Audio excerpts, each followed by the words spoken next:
प्रत्येक रविवारी ज्योतिबा जात असतो.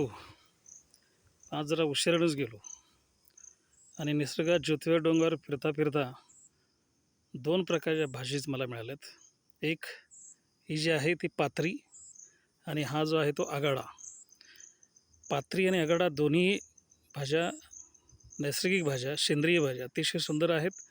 चव अतिशय सुंदर आहे आणि त्यामध्ये आगाडा जो आहे, ही जर भाजी आपण रेग्युलर खाल्लीत तर आपली हाडं मजबूत होतात. आज खूप आनंद आला. स्वर्गीय सुख काय असतं ते या ज्योतिबा मार्गावर आपल्याला समजत असते. सुंदर असा पाऊस, शांत वातावरण आणि दोन्ही बाजूला जंगल, यातून चालत असताना जो काही आनंद होतो तो आनंद कुठल्याही इतर कृत्रिम गोष्टीत मिळणार नाही. आगंतिक सुख या प्रवासात मिळतं. म्हणून प्रत्येक रविवारी मी ज्योतिबाला पहाटे येत असतो. आज थोडा उशीर केला, त्याचा मला फायदा झाला. या दोन प्रकारच्या भाज्या मला भेटल्या.